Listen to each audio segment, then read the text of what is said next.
the first wave of feeling is like, oh no, I'm not the original Mhm. genius that I thought I was with the world's best kept secret for a film. Hello, welcome back. This week we are talking about art, ego, and jealousy. Starting with the really fantastic trailer that came out, I think this week or within the last couple of weeks, for a film called Is God Is. So we're going to watch that and talk about it because it gave us some feelings, some feelings and some thoughts. Sure did. We got a letter from Mom. I thought she was dead. Where she went with us now? Where she been at? She's on her deathbed. If we don't go now, this might be our last chance to see God. God. She made us, didn't she?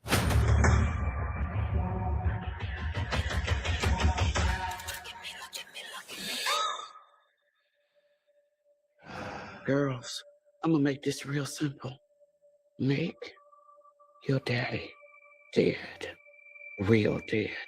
This seemed a little crazy. Not as crazy as setting your wife on fire in front of your kids, then abandoning them. We ain't killers. How we gonna live with ourselves if we do this? This destiny type shit. Look at me, look at me, look at me. Look at me, look at me, look at me. Look at me, look at me, look at me. You ready? Yeah. The lady you took up with after he burnt us up, find her and you'll find him. A lady by the name of Divine. You ain't shit, devil.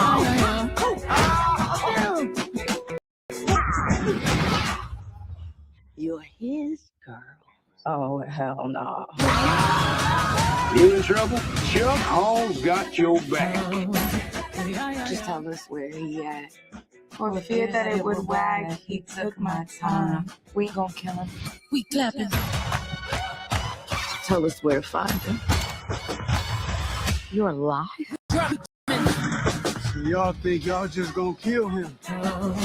Imagine what our lives would look like if he hadn't done it. Fire punches house down. It was born for burning. I don't wanna hear no yeah, yeah, yeah, yeah, yeah, yeah, yeah, yeah. Ain't nobody innocent. La, la, la, la, la, la, la. Yeah, yeah, yeah. I don't want nothing but blood. Why don't you sit with me? Seems like we got a lot to talk about.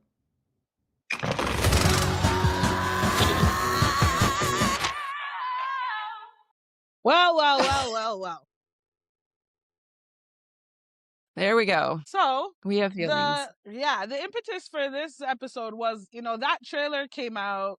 Tanya sent it to me and I watched it and I replied, looks great, hate it.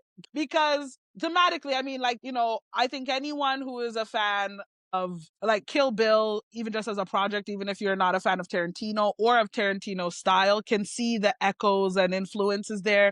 But it is, kind of in this blender with this great lore of this story of this, how this Black family is connected. You have this revenge journey that is so compelling. Two daughters instructed by their mom to go and get revenge on behalf of their mother. It's kind of this grounded action thriller. There's obviously some playful, surreal style elements to it, but it's like, a world that we're semi-familiar with in terms of, it's not set in space or anything like that. And by all accounts, in themes and style and approach, really rings the bell of our film Girls Like Us. And so it kind 100%. of just made us think about when this happens, right? When you have an idea or something and the premises are quite different and the style is not exactly the same or that kind of thing, but you can see where this movie lives in. And it's funny because even talking to a few friends after who asked me about the trailer, like our coordinator Jaleesa, when she said she saw it, she said it did remind her of Girls Like Us, like how we describe Girls Like Us. Kelly, same thing. She said when she saw it, she did think immediately of Girls Like Us. And again, they are quite different, but right, it's undeniable when you see it, you see the vibe, you see the thing, kind of the section and scope and world of storytelling we were trying to hit with Girls Like Us, right, that felt a little untapped when we were still trying to shop this project, has now been tapped, and it's very, you can feel it in there, and sometimes that just causes feelings, it 100%. Yeah, I mean, feel? there's definitely like you said, like the style and the approach and just sort of these two girls and just like the fun element that it looks like it'll be a fun movie to watch, right? Like just Yeah. the music and the bond between the two girls and like that they're out to do this thing kind of alone, but not just for them. Just all of those sorts of things that we were so convinced, oh, there's an audience for this. This would make a great movie. These are the great sort of like sections and pillars that would make for a great experience. And you've just been trying to like share that with people and people get it and they're like, yeah, but like nothing really advances. And then you see like somebody else has been advancing their same version of it basically. And they've managed to convince that, there's an audience for it. And like, yeah, it's just, it and is in a much it's more tough. star-studded, Yeah, like they found all the bits. not a studio production, but hardly a micro budget, kind No. of thing. Or maybe it is a studio production. I don't even know. I think Orion is a studio, but yeah, it's done with all the bells and whistles in the like that you could hope for a movie. I mean, that cast is unreal, right? Let alone, of course, the connection of someone like Vivica A. Fox being in the film and playing the role that she's playing. But even Eric Alexander And the as the soundtrack healer, too, and like the soundtrack, all of the things, right? It's like not only did you get to make a movie that's like thematically the kind of movie and stylistically the kind of movie we want to make, but with arguably probably way more money than we'll get to make it kind of thing. And yours is, while ours is still on paper, yours is coming out in 6 weeks kind of thing. Yeah. And yeah. So there's just no denying that it hurts, right? It does hurt because you're like, I mean, it is kind of envious.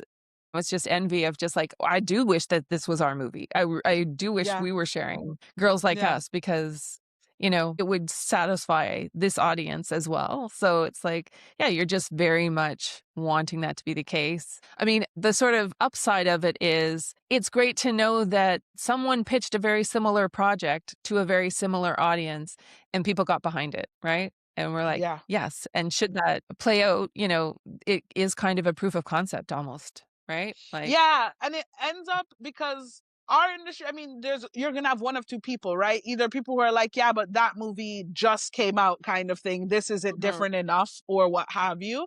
And or you have people that are like, oh, great, that movie was so successful. We've been trying to figure out our own take in this lane or what have you. Like, the tension point on the other side. So that's, the first wave of feeling is like, oh no, I'm not the original genius that I thought I was with the world's best kept secret for a film. So that's the first wave. And then the second wave is that it does bode better for you than not, right? When you can point to something in the ether, for better or for worse, this is why comps are so powerful. When you can point to something in the ether and be 100%. Like, it's like this. It's like, is God is, but with this change and this change and that change. And now suddenly you don't necessarily, your thing isn't as much of an original risk, but now it's meeting the market where it's at kind of thing because, the time has come around for this kind of idea. So there are there two waves, but we talk about that first wave a lot less. I think that we have within our intimate, like peer and friend groups, we might talk about that stuff. But even I feel like a lot of time, I think overall as adults, most of us in this world, none of us were taught really that all emotions were valid to be processed. And I only mention that, which is like, as far as I grew up, I think a lot of people, you have good emotions and bad emotions. And ideally you're supposed to be feeling the good ones all the time. Men are allowed to be angry. Women are allowed to cry. That's the breadth of your negative emotion experience. And the other ones, you just never acknowledge, right? You're not supposed to be jealous because it's unbecoming. You're not supposed to be you're not supposed to be those things, but we all experience them, but we don't, can feel inappropriate, or even admitting you felt jealous about something, right? Feels like this, like there's a weakness to it or something. When really, right? Like it's a very natural thing, right? You just experience it and kind of move on. I think it's important that you're not acting from that place and can acknowledge it. But a lot of times, I often say, because a big part of what's happening when you see something or see an idea happen out there or whatever, like this happened one time with something with Bria, and then like I watched the next season of Insecure and like they had a similar beat in it or what have you. And now technically there is a world where the scripts, when we were in development, we had talked with Denise Davis, and who works a lot with Issa and was a producer on that show and that kind of thing. And the beat was so similar. And now there are people whose mind would be like, well, they probably stole that. But that's not that's not how No. it really happens. We would love to think that we all have the most original singular idea ever. But I mean, Yeah. it's true. There's like 6 stories. We're all living the same life, right? It's like a remix of Yeah. this writer that I always quote more than I've ever talked to him, that said that all like screenwriting, but I think all art is having a conversation, right? And it's up to you to determine what bears repeating, who said what most recently, doesn't need a new perspective, that kind of thing. But we are all making 1,000%. remix versions of the same story. That's really it, right? Of like, we are all paying attention to similar things, right? And like, and the good stuff that we take inspiration from that's worth inspiring other artists or other writers is also inspiring other writers, right? Like, not just us. Yes. And so, you know, it's a kind of like a meme effect, right? Like, everybody kind of is in on, you know, something that's really great or something that's really sort of stood the test of time. Like Tarantino's, you know, vernacular is very popular and influential because it's so exciting and good and like entertaining and fun. So especially when you're talking about darker themes or some violence, it is a great approach that keeps it fun and, you know, great soundtracks. Even just the idea of paying, you know, homage, like, he sort of started that, like explicitly ripping people off in your movies, right? So people explicitly rip him off, right? But in general, that, yeah, like, we're not living in our own little worlds. We're living in a culture, and that culture speaks to all of us. And we all, I mean, sometimes get the same idea or very similar ideas. And that's just the way it is. But it does sting a lot when you see it executed, when it's something you're working on, right? Like, it's just, there's just no way around it. And it's like, it's very hard because, you know, and I think that that's one of the reasons we wanted to have this conversation is, like you were saying, it's like, these are not emotions that are like celebrated to say out loud and be public about. You know, it's frowned upon for you to be like, I had that idea. And it's like, yeah, well, who cares? Did you actually do it? You know, like, people are unsympathetic towards you, and you're like, and it's not like we're whining to that. But also, even if you were to say, like, it feels like you're not allowed to be like, man, I love that, I'm jealous, I wish I made it, right? Yes, it's kind of yeah, like this, like, exactly. admission of something, like, in a way that you're not supposed to admit, that kind of thing. Yeah. Yeah, yeah, yeah, 100%. And it goes to this thing of like being in competition all the time, right? Which I Yeah. don't really believe in, right? It's just like, we have obviously something very in common with those filmmakers, right? Like, we have a shared taste in the kinds of things we want to make. That's great. It's not an either or, it's not a zero sum. I don't believe it is anyway.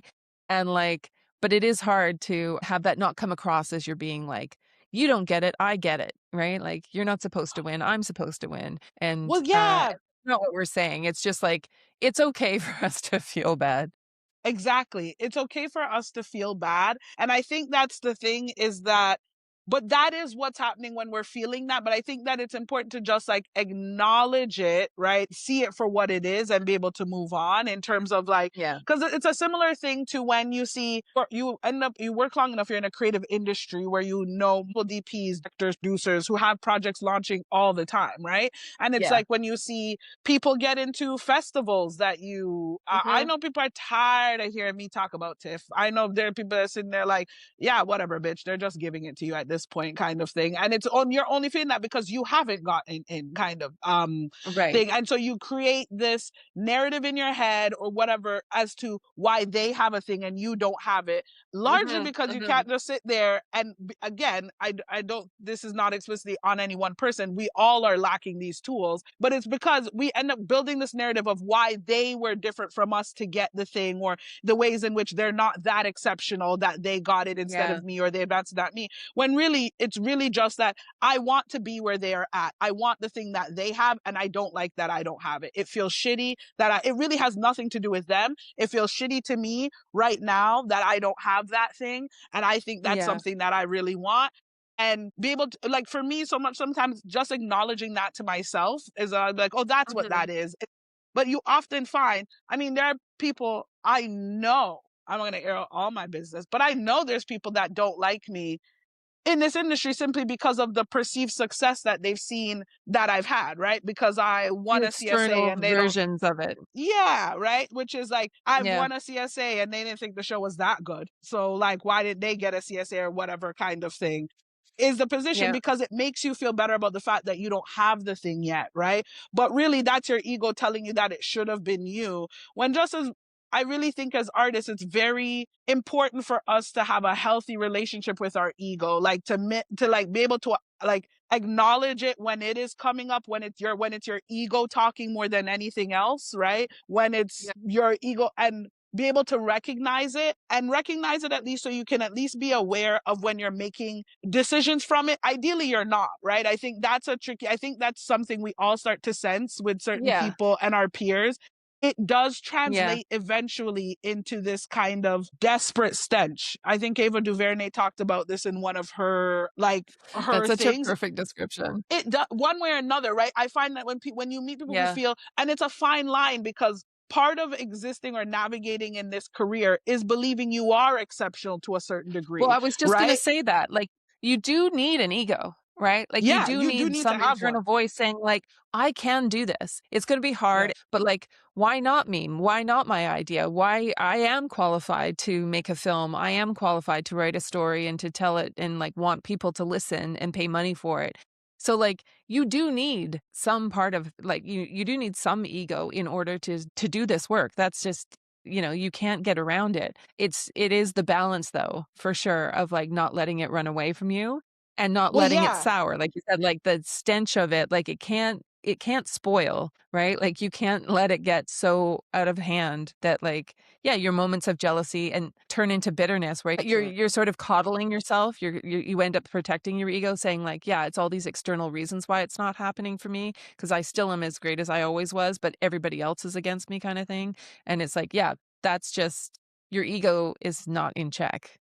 Right? Like you've got to be able to pull it in. And I think that's because it becomes a fine line between when you can recognize, like, I think I'm exceptional. I want that thing. I think I'm just as talented. I'm as qualifying, whatever. And that causes you to either work harder or pivot or, you know, have more patience, right? In terms of like the amount of time. But once it starts to slide into they shouldn't have the thing, or why did they get that thing, or whatever, or like assuming anything about the project, the person, or whatever outside of you, right? As a reason, I think that's when it does, you know, this is the sliding scale from like, you know, ego bruise to jealousy to bitterness to like this kind of desperate entitlement kind of thing. And I feel like I've met artists at different phases where each of it, and it's understandable. I mean, what we do is it's our stories from our bleeding heart, where we're all a bit Kanye in that way and sensitive about our shit and to a certain degree. But it's finding that line, because the reality of it is oftentimes too, what we are plotting on or think is rightfully ours or we are feeling entitled to, 9 times out of 10, as a child of the E! True Hollywood story era, it ain't what it's cracked up to be anyways. Like whatever opportunity, whatever thing it is that you think you really want or whatever, this industry don't give nothing for nothing. One way, no matter what, no matter how glossy and glitzy, we see influencers talk about it every single day. A lot of things are not as they appear to be. What is real is what you're working on and what's in front of you and what you're doing, kind of thing. And again, this doesn't mean your ego's not going to, and you're not going to experience feelings of jealousy, but I do think it's important to either, one, have friends that you can articulate that out loud to, who aren't going to be like, really, or like there's no need for you to be like, you know, can know that you just need to get that off your chest, or talk you through that, or, you know, poke holes in, because our industry is very good. I always say this, of like taking everything you want and being like, well, if you just jumped a little higher, you could get it. That is like, and then the industry is terrible at anything negative, right? Yes. You know, if something gets canceled, or, you know, something doesn't get greenlit or get advanced, it's like, it just went away. Right? Like that opportunity just went away, as if it just like sailed off into the beautiful sunset, right? There's just like no bad news ever, right? Nothing bad ever happened. It was a difference of creative opinions, right? Like, no, 2 people did not fucking agree and they could not work together anymore. Like there is like, you know, a downside to all this stuff, but the industry, the PR, the publicity face of it. Oh my God. The face of it, to keep it very glossy, very glitzy, very aspirational. This is the promised land. This is the land of milk and honey. Nothing bad ever happens here once you make it. award shows are really in arenas that they flip 2 days before. You know, they don't want. Yeah, exactly. Like you can still smell the sweaty locker. Yeah, like, but it's. I mean, it's funny that The Yes. Wizard of Oz is such a canonical piece of storytelling and keeps getting to be told. Whatever, that meeting the Oz and that whole thing is like so much of what our industry really Yes. involves in so many. So yeah, I mean, I think I really wanted to talk about having this conversation, to put it out on the table. And like, you know, I always feel like the more, sometimes when you say something out loud, it just makes it easier for other people to say certain things out loud or to have those conversations. I mean, I'm not looking for you to like confess it to me, but I do think, right, it's this thing that, and especially during these times, you know, the reality of it is, it's funny because Past Lives came out and we had the complete different first feeling, right? And I think that was because we knew, right, we're similar. Past Lives is as similar to Dinner with Friends as Girls Like Us is to Is God Is, right? Which is that, like, that's very both true. of the films really are thematically and stylistically in the same canon, but they're still quite different, right? And both of them told, like, but when we watch Past Lives, I think because we had Dinner with Friends in our pocket and we knew that it was a scalable project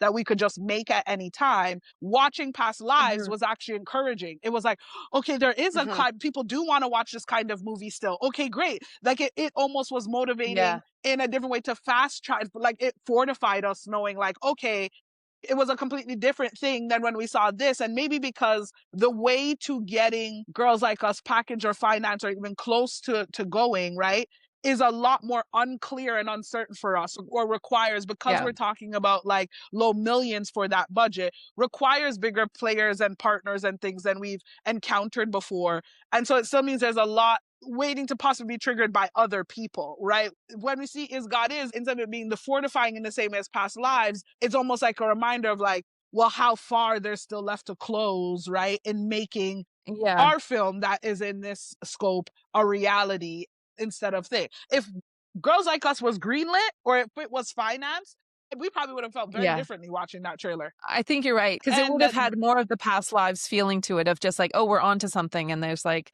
you know, we have a clearly marketable audience to market to now based on this film. We have something. It is because we're so far for the movie. Yeah. Which, I mean, it still is, right? Like right now it is. It's like it'll benefit us in those conversations, I'm sure.